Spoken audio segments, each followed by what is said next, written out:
acompañarnos el día de hoy.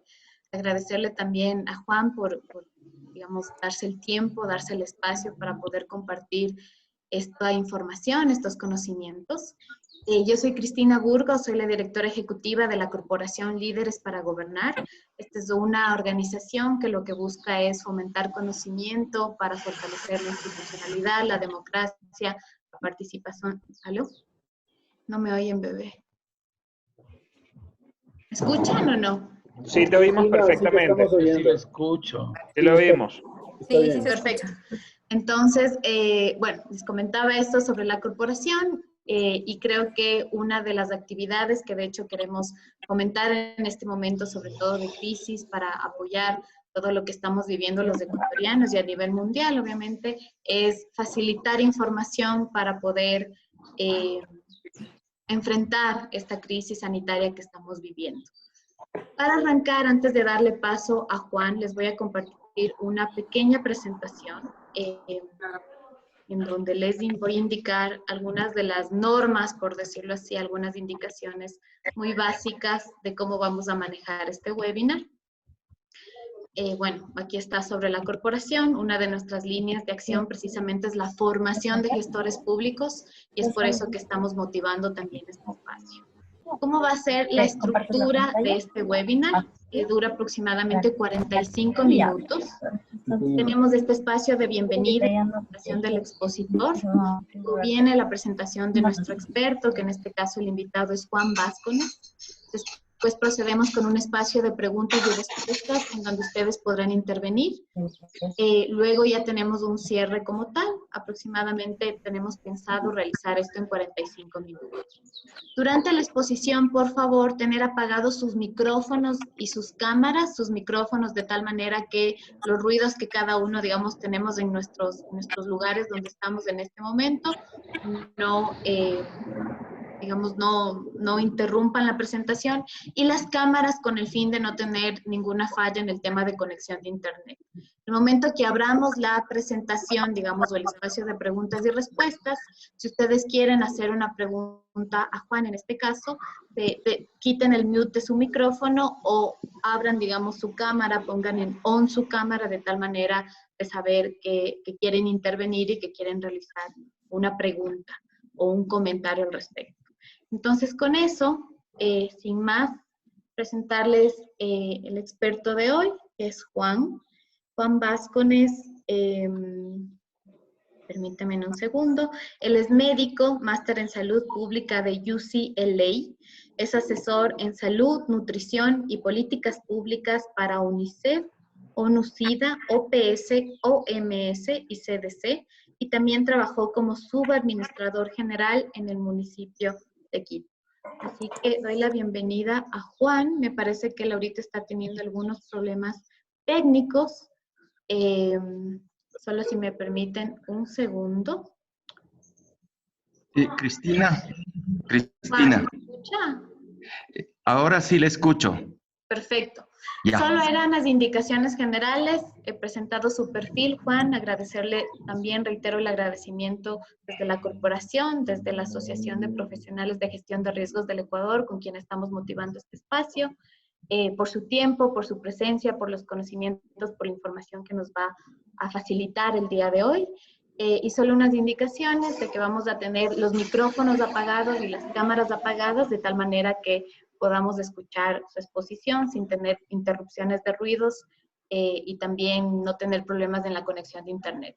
Así que con esta breve introducción que he dado, le doy ya paso a usted, le cedo el micrófono. Yo aquí tengo la presentación que usted me ha enviado para poder iniciar su exposición. Así que en este momento le cedo el micrófono y muchísimas gracias. Muchísimas gracias. Muy buenos días con todos y con todas. Un gran gusto estar con ustedes y inicio la exposición. El contenido de la presentación es hablar algo sobre el virus del COVID-19, algo sobre la respuesta mundial, la respuesta de Ecuador y concentrarnos en la gestión de la emergencia en los gobiernos autónomos descentralizados. Primero, el coronavirus COVID-19 se le va conociendo. Hemos tenido otros coronavirus en las epidemias mundiales. Los más recientes son el SARS en el 2002-2003 con 8,000 casos en 37 países y 774 muertes. El MERS, que ocurrió en Medio Oriente, con 2.500 casos y 858 muertes, y continúa registrándose muertes por este coronavirus. El comportamiento del COVID-19 no se conoce cuál será. Ese es el temor más grande que tiene la medicina y la salud pública, es un virus que se le va conociendo. La incubación va entre 1 y 14 días y la transmisión o contagio ocurre por la presencia de este virus, que realmente no es un ser vivo, sino que es una molécula bioquímica.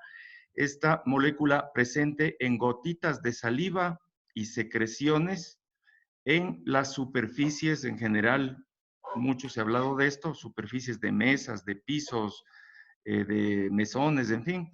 Y la gran duda es si es que se transmite o no por el aire, ¿no? O sea, o solo se transporta en gotitas de saliva y secreciones, o también puede movilizarse libremente en el aire. Y en eso hay una controversia, pero ante la duda uno tiene que actuar como que sí se transportara en el aire.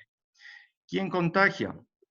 Personas infectadas sin síntomas, es decir, que ya se han contactado con el virus, tienen el virus, pero no tienen ningún síntoma, y personas con síntomas, es decir, tienen las típicas manifestaciones que vamos a revisar respiratorias. Y también personas que ya han superado la enfermedad, que inclusive pueden haber estado hospitalizadas o en su casa, pero simplemente luego pueden tener un periodo de contagiosidad. Y eso también es desconocido. O sea, siempre la pregunta es ¿cuántos días? Bueno, no se sabe exactamente cuántos días. Es importante acordarse que el contagio depende de dos situaciones. La una es la cantidad de virus a la que la persona se expone. Entonces, no es lo mismo un virus que está por ahí flotando o está en una partícula, en un sitio abierto, en donde la exposición a ese virus va a ser mínima. Entonces, esa cantidad de virus mínima pueda que le cause una enfermedad o que le cause una reacción de defensa, o pueda que no. Y el otro elemento importante es las defensas de la persona que recibe los virus. Entonces, esa persona está en sus condiciones adecuadas de sistema de defensa, que se llama sistema inmunológico, o no. Es una persona que está por lo demás sana y por lo demás en buena condición de salud. Entonces, si no está en buena condición de salud, pues es más propensa. Y si recibe una gran cantidad de virus, que también se le conoce como carga de virus, también es mucho más fácil que se contagie. ¿Cuáles son las manifestaciones o también conocidas como síntomas y signos?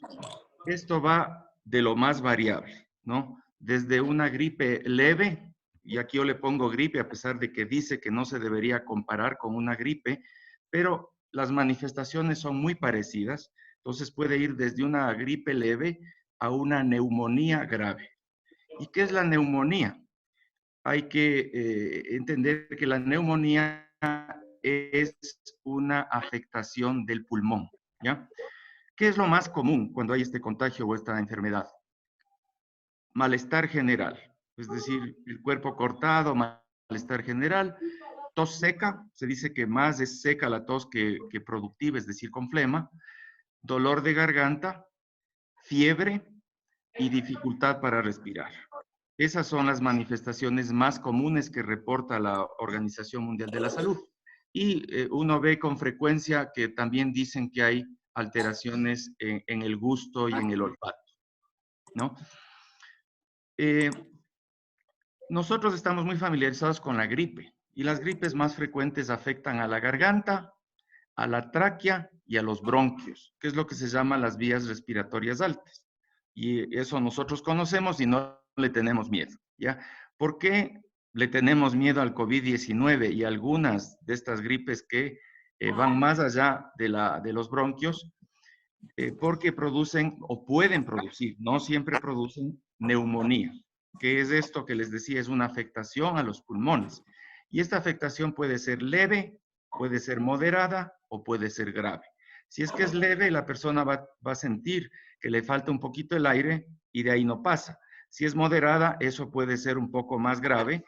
Y si es que es grave, simplemente la persona se está ahogando, no puede respirar. Ese es el problema crítico y al que le tenemos miedo quienes trabajamos en medicina, que simplemente si no le funcionan los pulmones a una persona y no puede meter oxígeno a la sangre, simplemente esa persona se está ahogando y realmente está en una situación muy crítica de vida o muerte.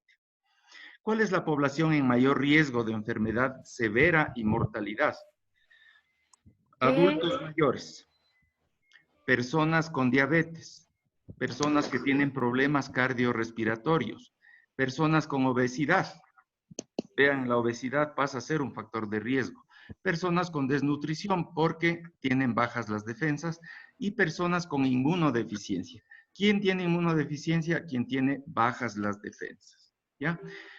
Menor afectación a niños, eso se ha visto, que hay un porcentaje menor de niños afectados y que en general los niños se mantienen en un porcentaje mayor de manera asintomática, pero no dejan de ser transmisores. ¿Ya? Aquí rápidamente, esta no es una verdad absoluta, pero para tener una idea, de 100 personas contagiadas, 80 a 85 pueden tener manifestaciones leves o estar asintomáticas. Es decir, la gran mayoría de las personas que se contagian, que adquieren el virus, pueden tener manifestaciones leves o estar asintomáticas.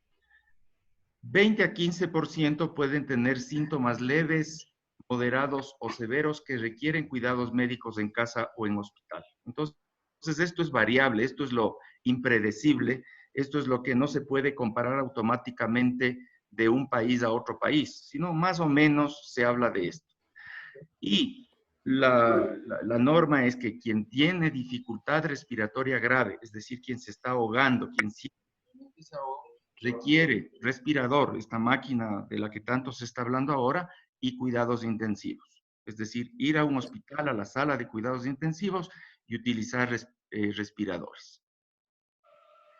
Las fases, estas fases son aplicables a toda enfermedad de tipo infeccioso. Hay una preparación, ya se sabe que puede venir una epidemia. Hay una contención de casos importados, esa es la fase 2. Entonces, siempre le hemos tenido miedo al caso número 1 que vino de tal parte y que simplemente tuvo unos contactos familiares, unos contactos con amigos y un poco se hace un cerco alrededor de todos esos contactos para evitar que ese caso pase a la comunidad. La fase 3 es, ese caso ya pasó a la comunidad, es decir, ya no se sabe exactamente quién es el que trajo el virus, sino que ya el virus está en cualquier persona. Entonces ya tenemos una situación de que hay un contagio comunitario. ¿Qué es lo que estamos viviendo en este momento? Tenemos un contagio comunitario. Y la fase 4 es una fase ya de transmisión sostenida, en la cual ya no hay mayor control de la casuística y simplemente gran proporción de la población se va contagiando. Se dice que en este tipo de infecciones el 60% de la población se termina contagiando, ¿no? Y justamente lo que se quiere es que ese contagio no sea violento, no sea rápido. Prevención, medidas generales. Entonces, aquí hay cosas que los gobiernos locales pueden sentirse identificados y otras cosas que dicen, no, eso es una competencia del sector salud. Pero realmente, un poco el mensaje es, esta infección nos ayuda a entender lo que es ciudadanizar la salud. Es decir, la salud no solo es un asunto de instituciones, sino que es un asunto de las personas. Entonces aquí las medidas generales que todos hemos oído: lavarse las manos, evitar un contacto cercano, en especial cuando hay tos o estornudo, minimizar el saludo con beso, taparse al toser con la parte interna del codo o usar papel desechable, evitar contacto directo con animales y productos crudos de animales. Esta es una recomendación que veo de la OMS y que no se habla mucho, pero ahí está. Uso de la mascarilla es importante y es obligatorio en personas con síntomas respiratorios para que no transmitan, para que minimicen la transmisión, y es obligatorio usar en lugares públicos, ¿no? Porque realmente, como estamos en una fase comunitaria, no sabemos quién puede toser al lado o transmitir unas gotitas de saliva con virus. Aquí vamos un poco prevención, atención. Entonces, hay una actividad que se llama búsqueda activa, también les llaman screening, y la cuarentena, ¿no? Y esto es bien importante que entendamos cuál es la importancia, y esto en gobiernos locales es crucial, ¿no? Entonces, por ejemplo, viajeros de países y áreas de riesgo, o sea, gente que viene de sitios que tiene la epidemia bien establecida, o en el caso de Ecuador mismo, si viene de ciudades en donde ya tenemos una casuística muy grande, pues simplemente esos viajes, esa movilización de personas de un sitio a otro, tiene que ser controlada y tiene que tener la debida cuarentena y la debida observación, ¿no? Porque simplemente es una persona que tiene más probabilidad de portar el virus. Aislar a personas con antecedentes de contacto con personas enfermas, portadoras o en riesgo, y el personal de salud que obviamente está en contacto con personas que tienen el virus. El distanciamiento social, ¿no? Que era una palabra que al principio nos parecía medio rara y ahora le vemos la importancia, pero hay que verle la importancia con toda la fuerza. Son medidas de cumplimiento obligatorio. Por ejemplo, esto de la permanencia en casa, ¿ya? Y aquí esto de obligatorio tiene que ser tomado con pinzas. O sea, realmente lo importante es que la gente no haga las cosas por obligación o porque le dicen o porque hay un policía atrás, sino porque realmente tiene que darse cuenta de la importancia de esta medida. El tiempo es variable, siempre dice, bueno, ¿cuántos días? Y claro, para las autoridades políticas debe ser muy complicado decir hasta tal fecha, hasta tal. Inclusive lo que van diciendo es, bueno, el 5 y el 5 avisamos, después del 12 y el 2 volvemos a ver, y después vemos. Claro, es una manera como de ir pateando un poco el problema hacia adelante y no diciendo de golpe que hay que quedarse en la casa un tiempo, porque es la única medida tan grande de este virus, ¿no? Por ejemplo, esta ciudad de Wuhan en China, empezó su epidemia a mediados de enero y recién ahora, a fines de marzo, está progresivamente reintegrándose a una vida relativamente normal en esa ciudad, ¿no? Pero progresivamente, o sea, no es que ahorita Wuhan está funcionando a plenitud con todas las capacidades, sino que simplemente lo está haciendo de manera progresiva. Y ciertas cosas se harán con los meses, o sea, qué sé yo, cierto tipo de reuniones y cierto tipo de aglomeraciones no van a estar permitidas sino después de algunos meses, ¿ya? OPS, por ejemplo, considera prudente mantener restricciones por 3 meses, pero desde un punto de vista práctico, decirle a la gente que se quede 3 meses en la casa es difícil. Y también hay gente que tiene condiciones en su casa para permanecer allí y otra gente que no. Y también la parte económica es sumamente compleja. Apunta a controlar ¿para qué es el distanciamiento social? Y esto es súper importante que lo tengamos adentro, que es, apunta a controlar el inevitable o la inevitable circulación y transmisión del virus. Eso es inevitable. El virus está circulando y vino para quedarse, ¿no? Y lo que se quiere es demorar el contagio, es decir, que ese contagio se haga progresivo y que no sea violento, ¿no? Porque el contagio violento lo único que hace es que satura los servicios de salud y nos genera una angustia colectiva.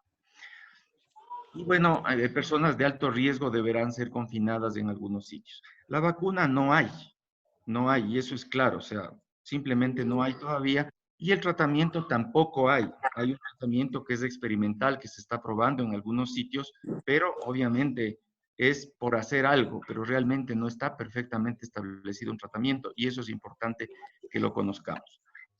Entonces, la medicina tiene un gran desarrollo. Ustedes ven como ahora hay trasplante de corazón, trasplante de pulmón, ya mismo habrá otro tipo de trasplantes, ¿no? Pero no tiene respuestas para preguntas simples en una enfermedad viral como la transmisión, la vacuna, el tratamiento, ¿no? A pesar del gran desarrollo. En pleno 2020 se están aplicando las medidas de distanciamiento social y aislamiento que están vigentes desde la Edad Media. O sea, lo mismo que se hizo en la Edad Media estamos haciendo ahora. Si ustedes leen las crónicas de la fiebre española de 1918 y ven los pronunciados del COE nacional, es exactamente lo mismo. Exactamente lo mismo. ¿Ya? Entonces, en esa parte, pues la salud pública está aplicando las medidas que siempre se han aplicado, muy antiguas, ¿no? La salud pública y la medicina se complementan, ¿no? Y la importancia de los GADES es importante desde la lógica de ver a la salud en todas las políticas. Los GAD no tienen la competencia específica de salud o de servicios de salud, pero sí en sus políticas están todo el tiempo haciendo salud, están ayudando a que la población esté saludable. Por otro lado, hay que acordarse que en Ecuador no es la única enfermedad viral o enfermedad infecciosa que está causando muertes por problemas respiratorios o por neumonía. Solo para recordarles, en el año 2019 en Ecuador se fallecieron 71,000 personas, de las cuales 4,100 fueron por influenza y neumonía, es decir, por una situación de salud muy parecida a la que estamos describiendo aquí. Entonces, en el año 19 en el Ecuador, en las cifras, digamos, anuales de muerte, tenemos 4,100 defunciones por influenza y neumonía.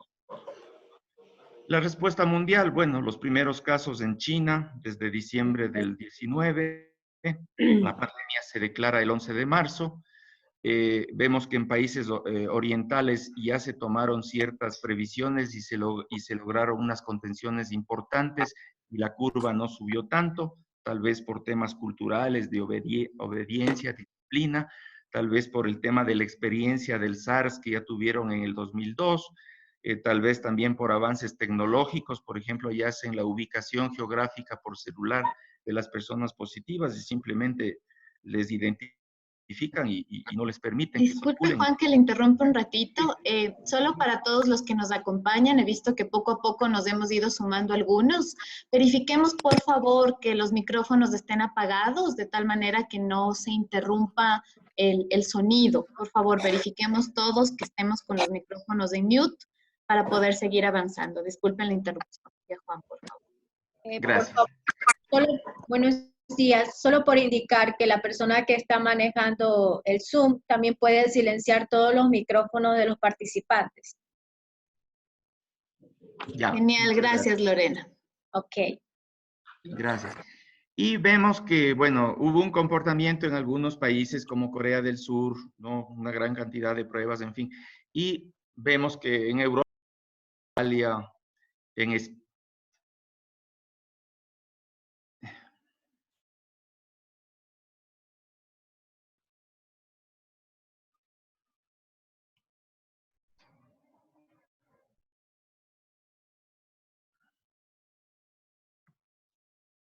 ¿aló? ¿Ahí me escuchan? Sí, le escuchamos, Juan. Ya. Sí, parece que también se me apagó ya. Entonces, vemos que en Italia, en España, tenemos una casuística y una mortalidad muy alta y probablemente es porque hubo un aislamiento tardío, unas medidas tardías, o también porque la gente no tiene ese nivel de disciplina y de obediencia que ocurre en países asiáticos, ¿no?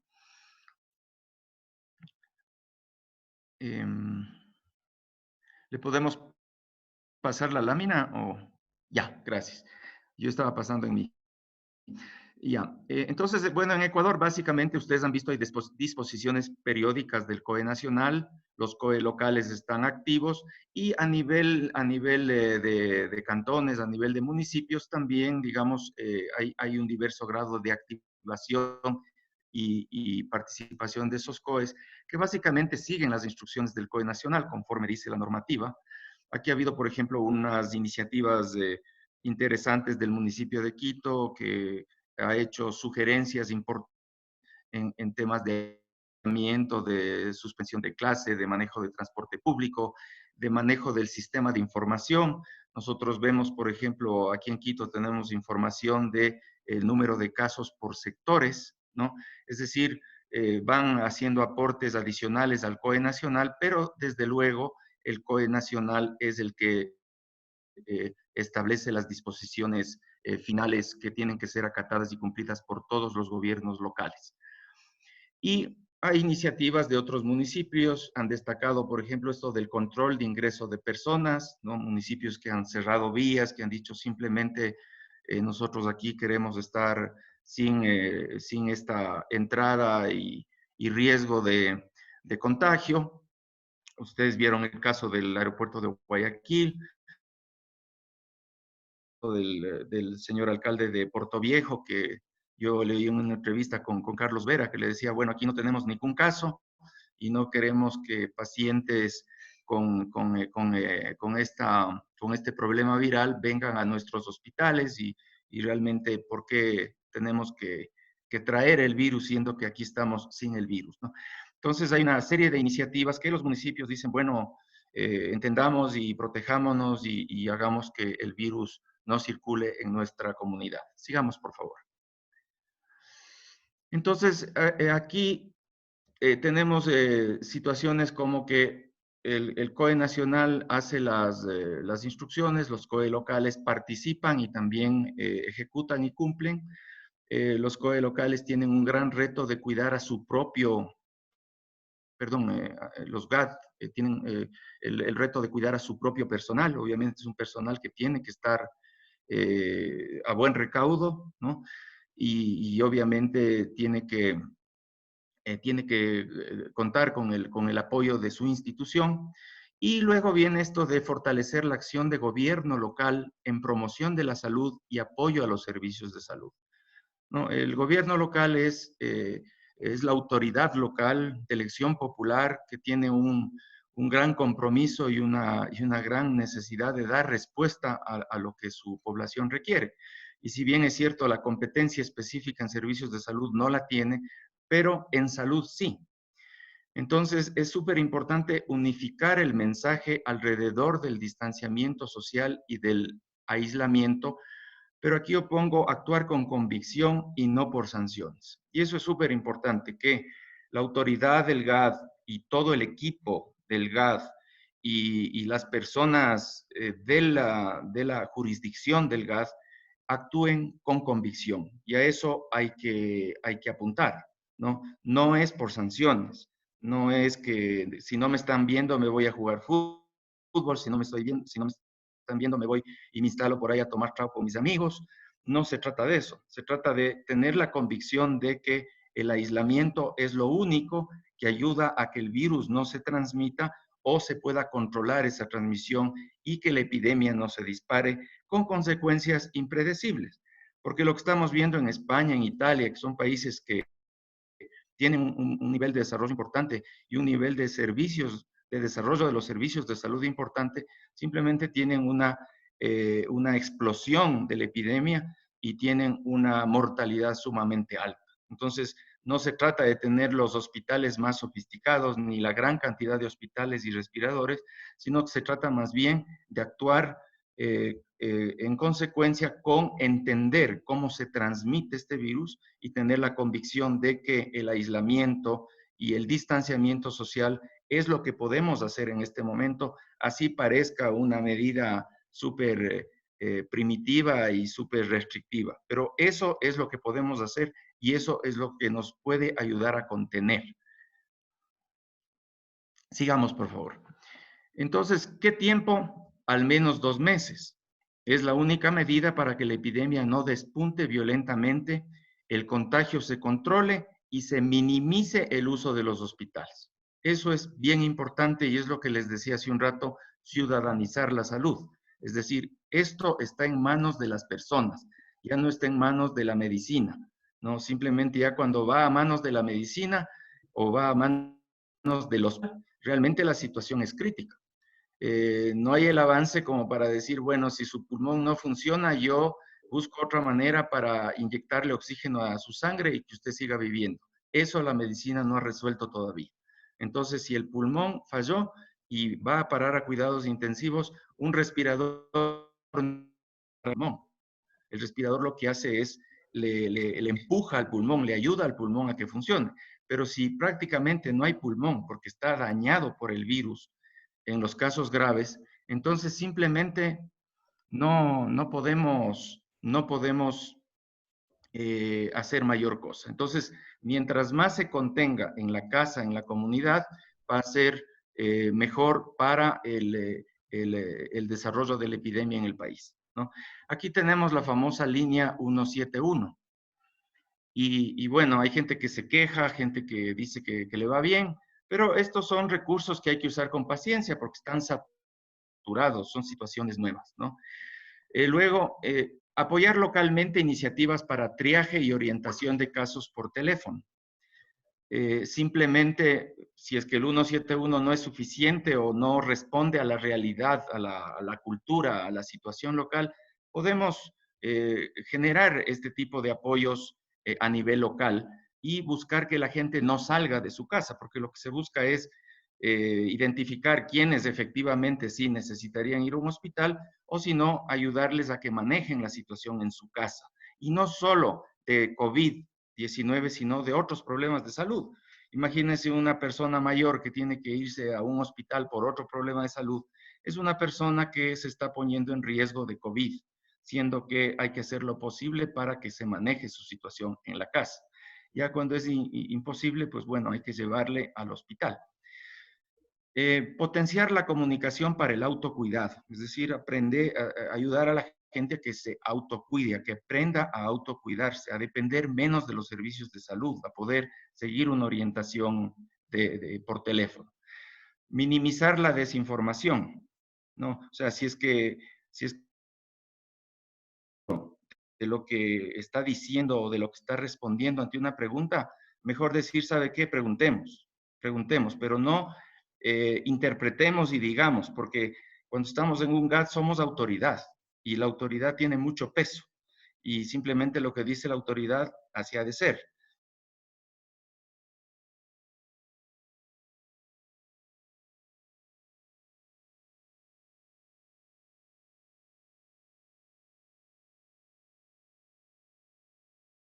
Mensajes simples. Eso es súper importante para los departamentos de comunicación de los GAD o para la comunicación en general de los GAD. Pocos mensajes simples, un poco de los que hablamos al principio, ¿no? Y con información sobre el avance de la epidemia, es decir, saber, bueno, sí tenemos casos, tenemos 2 casos, tenemos 3 casos, ya le mandamos a tal parte porque aquí nuestro hospital no atiende esto. Hay que saber, obviamente, a dónde hay que remitir cada caso, dependiendo del tamaño y de la capacidad resolutiva que tenga cada jurisdicción. Pero básicamente es importante que la autoridad y que el GAD esté totalmente conocedor de cómo va la epidemia en su jurisdicción. Sigamos, por favor. Es importantísimo el apoyo al control local de la movilidad humana, ¿no? Municipios que están en las fronteras, hay una movilidad humana que es muy difícil de contener entre países, dentro del país hacia ese sitio, por la gran cantidad de comercio y de actividades que allí hay. Municipios centrales que están un poco aislados, pero que sí tienen sus parientes que viven en otros países, que vienen, que quieren venir, que quieren estar. Entonces, ver todas estas situaciones de cuarentena y de aislamiento que tienen que cumplirse, ¿no? Viajeros nacionales e internacionales, pues obviamente tienen que cumplir esas cuarentenas, pero como les insisto, por convicción. O sea, si es que tienen que estar en un cuarto aparte y tener todas las medidas, pues tienen que tener todas las medidas, por lo menos de esos 14 días que pueden hacerse muy largos y muy complicados, pero es la manera de frenar la epidemia y de ayudar a que la sociedad tenga un desenlace más adecuado en este proceso. Y bueno, en manos de los gobiernos locales está la gestión del agua y servicios básicos, ¿no? Entonces ahora estamos diciendo lávense las manos a cada rato, cada cierto tiempo y simplemente, bueno, para eso necesitan agua. Y nosotros conocemos que hay GAD que tienen una capacidad de brindar este servicio con toda la solvencia y hay otros que a duras penas tienen agua racionada o tienen una parte atendida, una parte del cantón atendida y otra parte no atendida. Entonces también son mensajes que hay que ver cómo se les da viabilidad, porque bueno, cómo nos lavamos las manos con frecuencia si es que efectivamente el servicio no está disponible. Y no es un tema de ahora, es un tema que está como una deficiencia crónica o permanente de muchos GAF, ¿no? Entonces, bueno, ¿cómo hacemos? ¿Cómo hacemos con la recolección de basura? Ya está, gracias, Eric. Ya. Después, control de ingreso y salida de productos, importantísimo. O sea, así como entran y salen personas y traen el virus, así mismo el ingreso y salida de productos es un tema complejo, es un tema que tiene que manejarse con cuidado. Apoyo a la producción y comercialización local. Esta puede ser una oportunidad para ver qué mismo tenemos en nuestro cantón, qué mismo producimos y comercializar localmente y no pensar solamente en vender afuera, ¿no? Y minimizar la movilidad de productos. Y de hecho, las restricciones de transporte ya establecen eso. Entonces, veamos cómo resolvemos los temas lo más cerca de donde vivimos, ¿no? Y fomentamos la economía local. Y bueno, todo lo que es ferias y mercados, control de entrada y salida de productos, control de personas, que una sola persona haga las compras, que lleve una lista, que los productos se organicen por paquetes con precio manejable, que no haya que dar mucho vuelto, que tengan una limpieza preliminar. Todos esos temas yo creo que los GAD pueden hacer un aporte muy, muy significativo y realmente están haciendo la diferencia en el tema del COVID-19, ¿no? Que la gente lave los alimentos y productos cuando llegue a la casa, o sea, igual compran en la calle, compran por aquí, por acá, y es algo que tiene que ir a la casa, y antes de ponerlos en la cocina o en el lugar de almacenamiento, tienen que hacerles una limpieza, ¿no?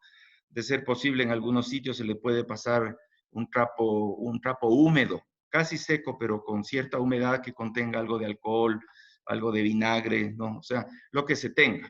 En el tema de lavado de manos, lo más importante es el uso de jabón. El jabón realmente tiene un efecto sobre el virus. Sigamos, por favor. Y bueno, finalmente, esto de mantener el orden e higiene de calles y sitios públicos es un reto bien grande para los GAD, ¿no? Y obviamente con apoyo de la ciudadanía. Este es el reto permanente de los GAD, pero ahora más que nunca buscar que la ciudadanía apoye y aporte. El transporte público, ¿no? Mientras estemos en esta situación, minimizar el uso, hacer el distanciamiento social ahí adentro, limpiar con frecuencia las unidades, usar mascarilla y manos lavadas, ¿no? En los sitios donde haya transporte público, pero digamos en algunos sitios, en algunos territorios, el transporte público depende mucho del GAD. En otros simplemente son servicios privados, pero tienen el control del GAD. Simplemente hacer eso, ¿no? Apoyo a la suspensión de clases, buscar siempre medidas alternativas, ayudar a los padres de familia, pensar en cómo ayudar. Apoyo a disposiciones del COE sobre el trabajo presencial. Igual, la gente, sí, se dice que trabajemos por internet, en fin, pero hay sitios donde hay cómo, sitios donde no hay cómo, gente que tiene facilidades, gente que no tiene. Entonces, ver en cada sitio cómo se puede ir solucionando. Todo lo que es reuniones deportivas, sociales, simplemente por convicción. Es decir, la gente tiene que estar convencida de que eso no ha lugar. Apoyo a la aplicación de protocolo de manejo de cadáveres. Ese es un tema que, bueno, ha afectado más a sitios, a ciudades más grandes, en donde están los hospitales más grandes, a donde generalmente acuden las personas que tienen esta infección. pero igual va a pasar en sitios de mediano, digamos, en municipios medianos y pequeños, y hay que estar atentos al protocolo de manejo de cadáveres, ¿no? Y ahí la clave es el certificado médico, que a veces es un tema complejo, pero en esta situación de emergencia se están dando facilidades para que esto se viabilice. Y finalmente, la protección social de personas más vulnerables, ¿no? Hay que pensar en la gente más pobre, de más escasos recursos, que está recluida en su casa, que muchas veces no tiene las condiciones, si no tienen un cuarto, 2 cuartos, y están varias personas ahí, a veces adultos mayores ahí mismo, niños ahí mismo. Entonces, ver cómo se les puede ayudar para su parte social propiamente y para su parte económica, ¿no? Y claro, en cada GAD uno conoce más cercanamente la situación de los distintos grupos y se puede pensar en alternativas más adecuadas. En todo caso, esta es una visión así como general, tanto del tema del virus como de los retos que tienen los GAD municipales y bueno, a la orden para contestar algunas preguntas. Muchas gracias.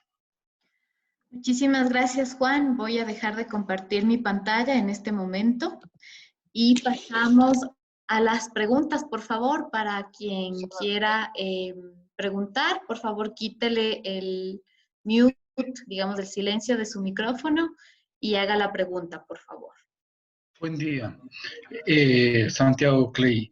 Doctor, quisiera que por favor se podría profundizar sobre el manejo de cadáveres, que se tocó un poquito superficial, que sea más profundo el detalle para poder nosotros también aportar con alguna idea en las instituciones. Gracias. Sí, inicialmente se habló de cremación, ¿no?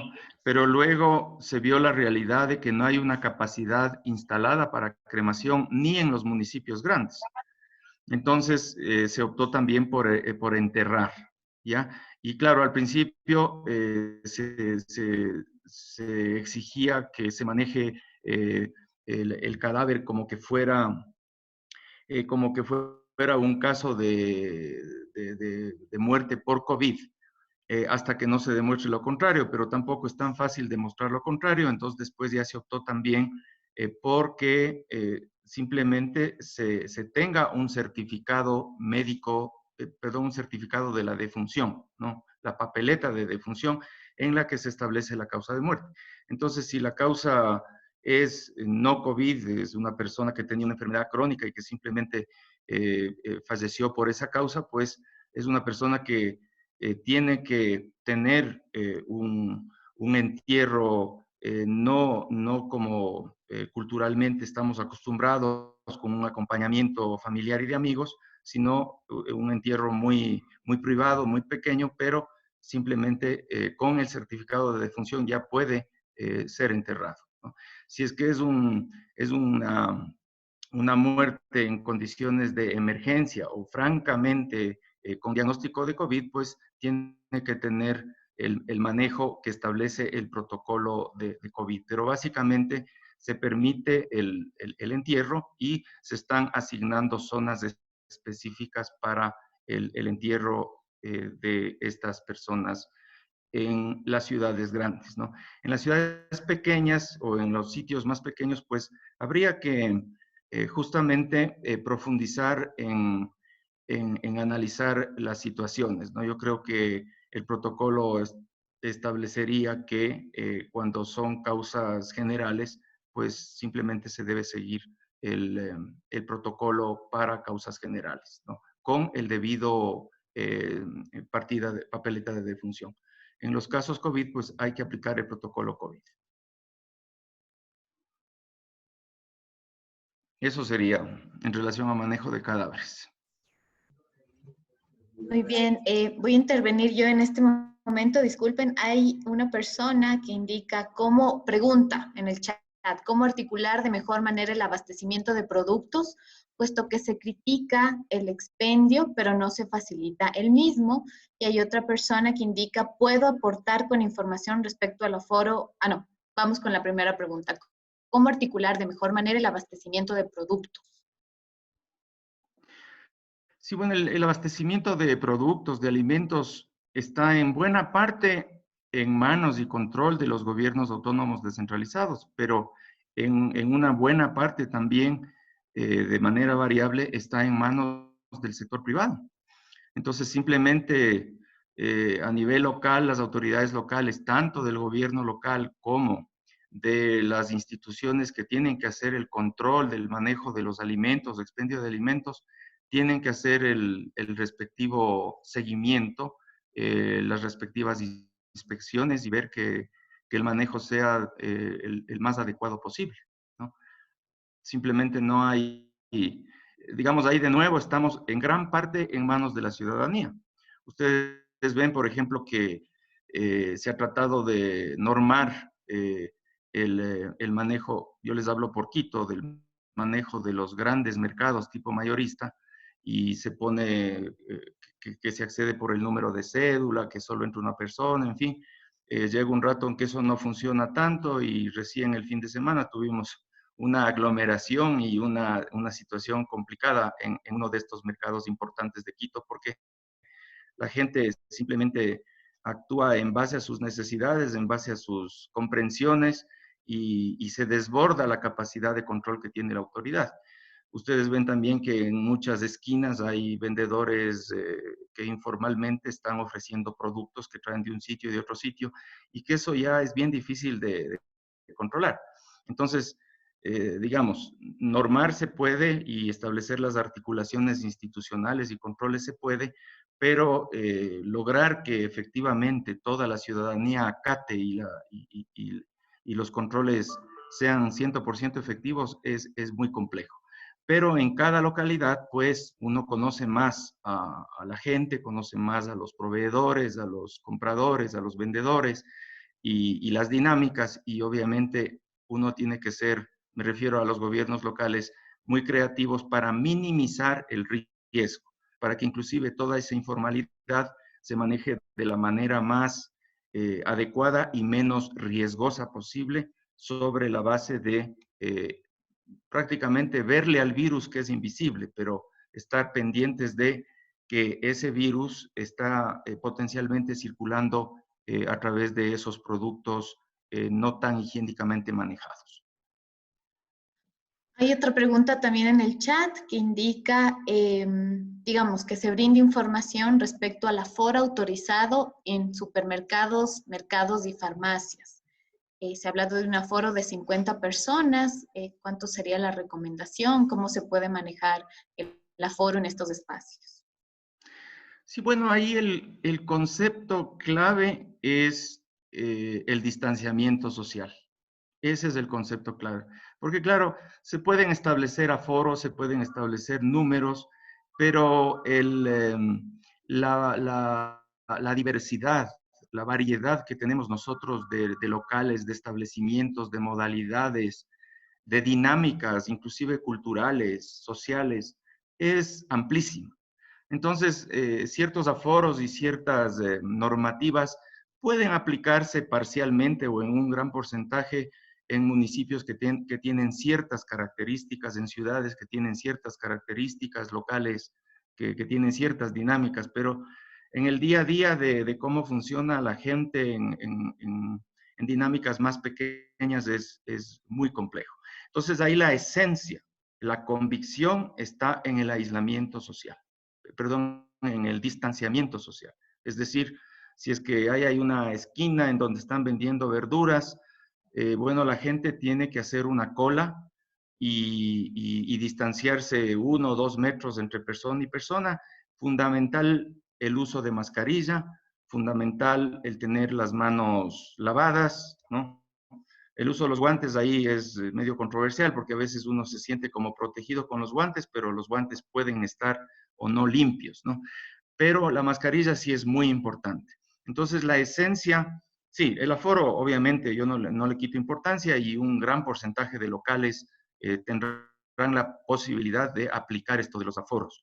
Pero lo importante es el distanciamiento social. Entonces, por más informal, por más simple que sea el negocio, lo importante es que adentro de ese negocio no estén las personas aglomeradas, que haya una cola y que haya una distancia entre persona y persona, y que obviamente el tiempo de espera de cada persona se minimice en base a que las personas que tienen productos de venta organicen los productos de una manera que puedan ser despachados más rápido, ¿no? No vamos a estar ahí con pedidos muy sofisticados ni muy específicos, sino más bien más fácilmente despachables.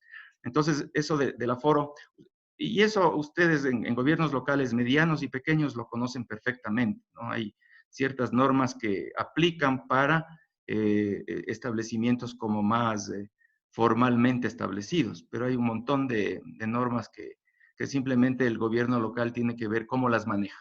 Y eso es parte de la dinámica social la esencia es mantener el distanciamiento social, entender qué es eso. Hay otra consulta sobre el tema de las clases. ¿Se debería dar por clausurado el año lectivo para proteger a los estudiantes?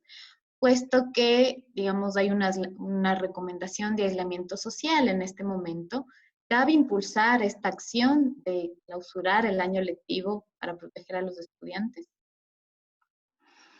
Claro, uno de los primeros, o si no el primer municipio que decidió suspender clases fue el municipio de Quito, y simplemente lo suspendió por una razón sanitaria.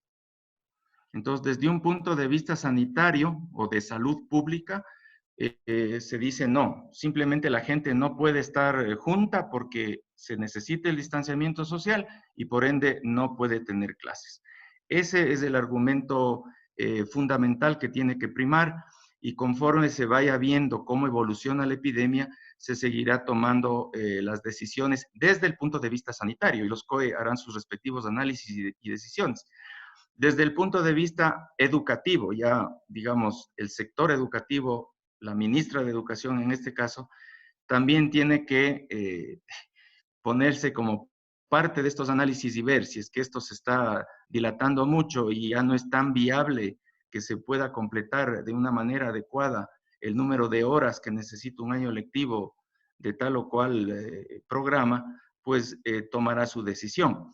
Pero lo que les decía al principio, esto se está como pateando la pelotita un poquito para adelante y se va viendo cómo va la epidemia, y en función de eso se van tomando las decisiones a nivel de COE. Y supongo que esto es una cosa que no se puede responder este rato, sino en las futuras semanas, en donde, si es que esto ya se dilata mucho, pues por su propio peso Educación dirá, saben que el año lectivo no se puede completar. O simplemente con tales medidas logramos que el programa se ejecute y lo resuelven de alguna manera de esas. Pero ahorita no habría respuesta, ahorita lo que hay es una situación de ir viendo cómo el aislamiento y el distanciamiento social, estas medidas de que la gente esté en la casa, se siguen o no postergando. Y, digamos, las voces de personas que conocen del tema y las experiencias internacionales muestran que es importante mantener la medida. Es importante mantener la medida. ¿Cuánto tiempo? No sé, pero que se va a ir posponiendo y posponiendo, eso es algo que lo estamos viendo y que es lo recomendable desde la salud pública. De acuerdo. Hay otra pregunta sobre el manejo adecuado de los desechos sanitarios de los pacientes de COVID. ¿Cómo se los puede manejar? Bueno, hay una normativa para el manejo de los desechos infecciosos, ¿no? Entonces, simplemente eso tiene que aplicarse, es cómo se manejan los desechos infecciosos en los hospitales. Esto es algo que ya está perfectamente establecido y es lo que primero se aplica. Tal vez hay alguna normativa más específica, más especializada para el manejo de desechos COVID, que se sigue actualizando por parte de la autoridad sanitaria. Y simplemente hay que estar atentos a las especificidades que ese manejo se va estableciendo. Pero básicamente es un desecho infeccioso y es un desecho infeccioso hospitalario y tiene que manejarse de esa manera. A nivel de los hogares, simplemente eso tiene que manejarse totalmente separado, tiene que ponerse en una funda totalmente separada. Cuando ustedes, digamos, si es que se tiene una persona que ya tiene el diagnóstico y que está viviendo en una casa, tiene que estar aislada en su habitación, en su espacio, tiene que tener el mínimo contacto con las otras personas, y digamos, básicamente es una persona a la que debería atenderle y tener todas las precauciones de mascarilla, de lavado de manos, de lavado de todos las ropas y todos los utensilios que utilice esta persona. Tiene que ser manejado con estrictas medidas de aseo en cuanto a uso de agua y jabón y en cuanto a uso de desinfectantes tipo alcohol, ¿no? Se podría compartir digamos, el protocolo específico de esto. Yo me puedo comprometer a identificar lo más actualizado que hay en relación a eso, tanto a nivel hospitalario como a nivel de los hogares, y les enviaría la respectiva publicación o el respectivo link para que eso se maneje con la máxima actualización establecida por la autoridad sanitaria. Juan, buenas tardes. Consultarle cuál es la competencia o esas posibilidades que tienen los GAD para comprar mascarillas, por ejemplo, para gestionar con las funerarias, que en su mayoría son privadas, para manejar la emergencia sanitaria, sobre todo cuando ya hay un volumen importante de muertes.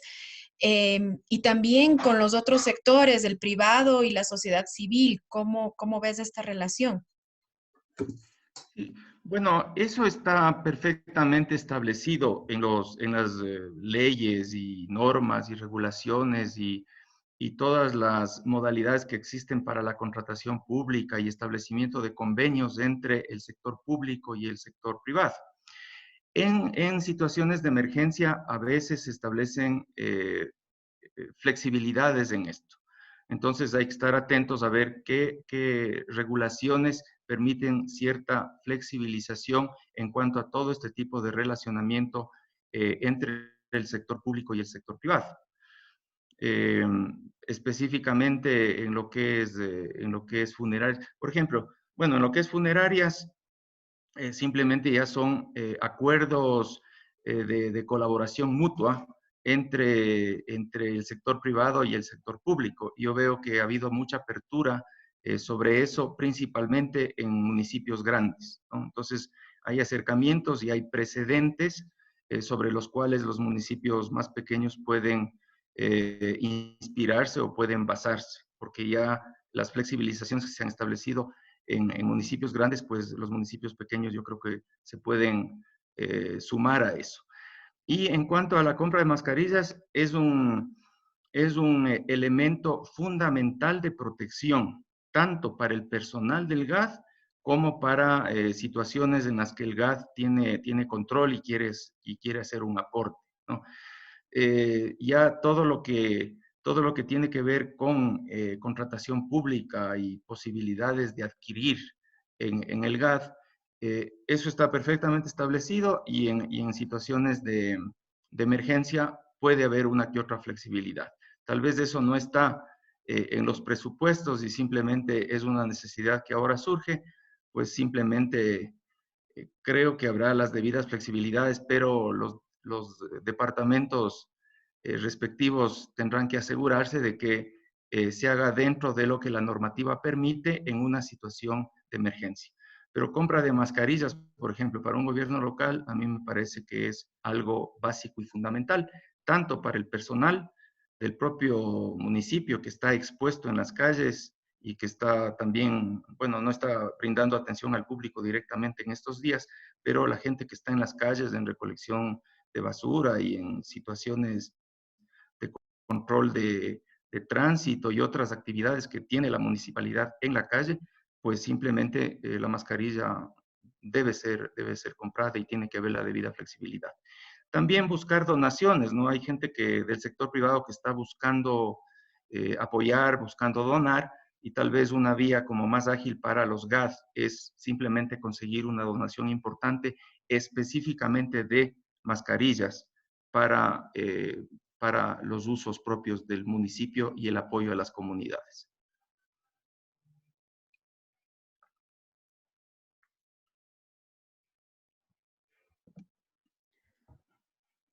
A ver, hay una pregunta por acá arriba que se puede contestar, digamos, fácilmente, que indica que algunos GATS están realizando desinfecciones en los mercados con dióxido de calcio. ¿Esta composición, este compuesto trae consecuencias a la salud? El A dióxido ver, de calcio. sí, bueno, habría que ver las especificaciones de los químicos que se utilizan y se recomiendan y las debidas concentraciones, ¿no? Asumo que quien está usando eso tiene el debido respaldo de usar eso y usar de una manera adecuada, con la concentración adecuada. Entonces, ciertas cosas que se están usando en desinfección, ¿no? Se usa mucho el hipoclorito de sodio, que es como el más conocido. Pero en cuanto a otros productos, pues hay que asegurarse que dice la norma para utilizarlo de una manera adecuada. Y seguro que si están usando eso es que tienen la asesoría adecuada y seguramente ya lo estaban usando antes también. De acuerdo. Sobre el tema de los desechos infecciosos, indican que, digamos, hay protocolos que establecen que estos desechos deben ser incinerados o mediante procesos de autoclavado, pero hay muchos municipios que no cuentan con estos sistemas de tratamiento. ¿Qué podrían hacer en este caso estos municipios? Bueno, ahí lo que hay que hacer es acuerdos con municipios que sí tienen esa capacidad. Entonces, lo que hay que hacer es garantizar el transporte adecuado de ese tipo de productos que tienen que ser manejados con un soporte técnico, tecnológico que puede tener un municipio más grande cercano, ¿no? Entonces, simplemente hacer las debidas coordinaciones y garantizar el transporte adecuado de ese tipo de productos. De acuerdo. Y la última intervención en temas de honor al tiempo, Blanca nos dice, Juan, sabemos que el virus es tan contagioso que finalmente nos contagiaremos la gran mayoría de ecuatorianos, de aquí en 15 días. Máximo en un mes, es más probable que la gente empiece a salir a las calles. ¿Y cómo debería ser el gobierno frente a esta realidad de que en algún momento vamos a salir a las calles? Claro. Eso es lo que hablábamos hace un rato, o sea, de alguna manera ahorita son medidas de aplicación obligatoria y tienen un control de las Fuerzas Armadas y de la policía, pero realmente esto debería estar en la conciencia, en el conocimiento y conciencia de cada persona y tratar de mantener este distanciamiento social el tiempo que sea necesario, con todo lo que eso implica. Ahora, lo que dice es absolutamente cierto, o sea, tenemos un montón de hecho, ya está pasando, no es que va a pasar, sino que ya está pasando y es una preocupación y eso hace que realmente la intención de que el contagio que se va a dar sí o sí, porque el virus va a circular y la gente se va a contagiar, la gente lo va a adquirir, ¿no? Se habla de que un 60% de la población va a llegar a tener un contacto y un contagio con el virus. Eso se va a dar. Lo que se está tratando es de que eso se dé progresivamente, se dé despacio, se dé de a poco, para que justamente no tengamos esos picos de epidemia y esos picos de mortalidad que estamos viendo en países muy desarrollados con una capacidad instalada muy desarrollada. Entonces, simplemente que la tendencia en estas enfermedades virales es a eso, es decir, que el virus viene y viene para quedarse. No se sabe exactamente el comportamiento, lo que decíamos hace un rato. Por ejemplo, el SARS del 2002 de China fue a 37 países, contagió a 8,000 personas, se murieron 774 personas y se autolimitó de manera estacional. Es decir, estos virus tienen que ver con las estaciones y simplemente se autolimitó. El del MERS, el otro, el del Medio Oriente, en cambio no se ha autolimitado y sigue, pero no es tan contagioso y no ha causado, más bien causa más mortalidad que este, pero no es tan contagioso. Entonces, desde el 2012 al 2019 tenemos 2,500 casos, ¿no? Aquí estamos viendo que rápidamente tenemos muchísimos casos y vamos a ver ahora que se van a hacer más pruebas por parte del ministerio, por parte del sector privado, más pruebas del COVID. Vamos a tener muchísimos más casos positivos porque simplemente se van a hacer mucho más pruebas.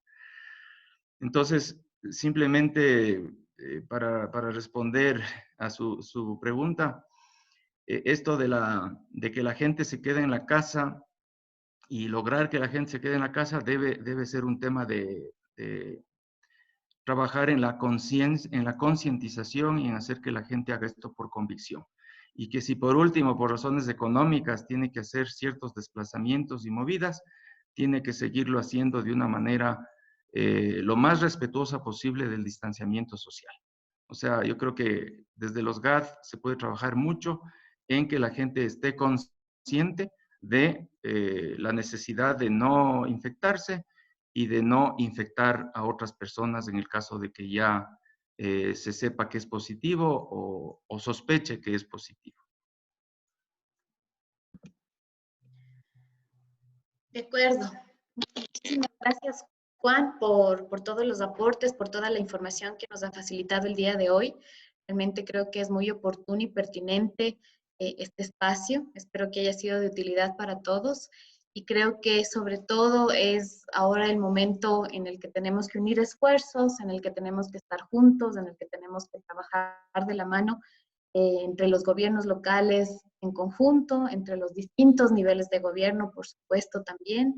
Este es un tema que nos afecta a todos, que nos topa a todos y que, por supuesto, sin la ayuda de todos, justamente como decía Juan, en esta ciudadanización de la salud, sin concientizar desde cada uno de nuestros hogares, de nuestras familias, de nuestros espacios, la importancia de las medidas que debemos tomar, esto no, digamos, no saldremos adelante.